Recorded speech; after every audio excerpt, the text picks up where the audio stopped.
Добрый день, дорогие ребята! Вы только что прослушали композицию в исполнении профессионального музыканта из Санкт-Петербурга, руководителя ансамбля незрячих музыкантов Данилы Большакова. Как вы думаете, какое отношение имеет этот ролик к нашему уроку? Конечно, сегодня мы с вами поговорим о маленьком мальчике, который родился слепым, но благодаря поддержке окружающих его людей некогда жестокий, обиженный природой мальчишка становится гениальным пианистом. Но прежде я хочу познакомить вас с жизнью и творчеством замечательного русского писателя Владимира Галактионовича Короленко. Короленко родился 27 июля 1853 года на Украине, в городе Житомире, в семье уездного судьи. Учился сначала в частном пансионе, затем в Житомирской гимназии. Когда Короленко исполнилось 13 лет, его отца перевели по службе в маленький уездный городок Ровно, где будущий писатель окончил гимназию с серебряной медалью. Дружеские отношения в семье, честность, правдивость благотворно сказались на духовном развитии ребенка. Как вы видите на экране, слева находится гимназия, где учился Короленко, справа – Житомирский дом, в котором прошли детские и юношеские годы писателя. Он прожил долгую жизнь, он писал о многом, о судьбах простых людей, о страданиях человека, о его стремлении быть нужным, полезным близким, родным, о нравственной красоте, чистоте, богатстве души. Одним из таких произведений является «Слепой музыкант». Это повесть о доброте, любви и сострадании. Что же такое человеческое счастье? Для чего создан человек? Именно на эти вопросы пытается дать ответ Короленко в своем произведении. Над повестью «Слепой музыкант» Короленко работал в течение 13 лет. У главного героя Петра Попельского были прототипы. В детстве Короленко знал слепорожденную девушку. Ее воспоминания послужили основой для описания ощущения героя. Также у писателя был ученик, который постепенно терял зрение.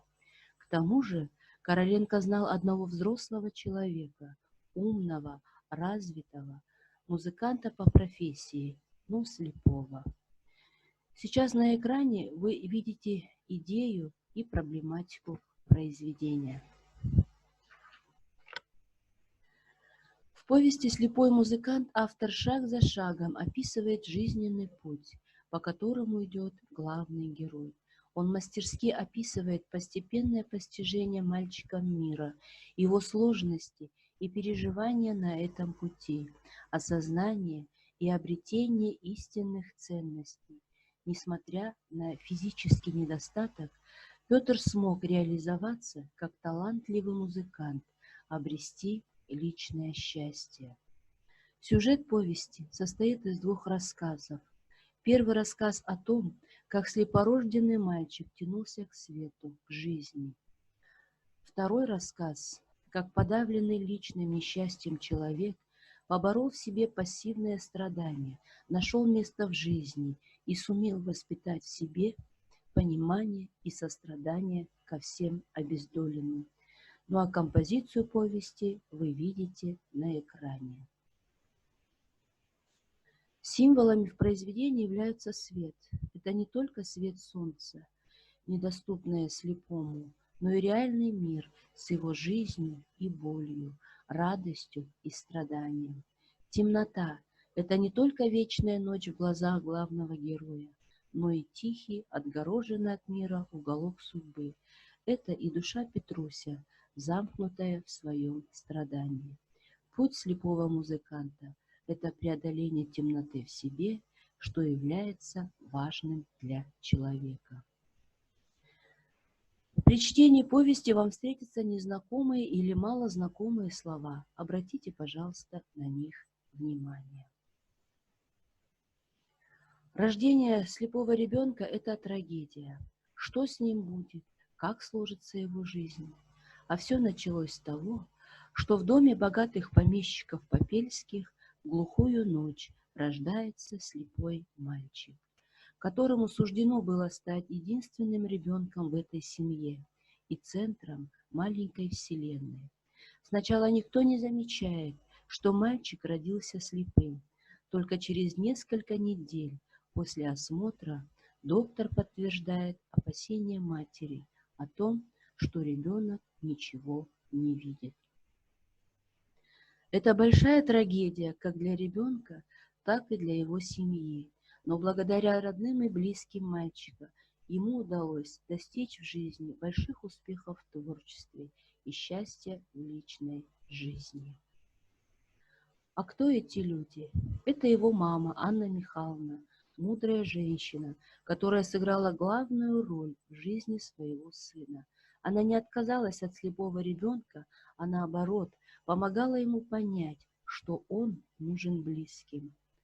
Это и родной дядя, он тоже инвалид, но искалеченный в сражениях. Ему захотелось помочь мальчику. Он понимал, что его собственные увечья – ничто по сравнению с неспособностью мальчика видеть. Он научил мальчика многому из того, что умеют делать здоровые люди.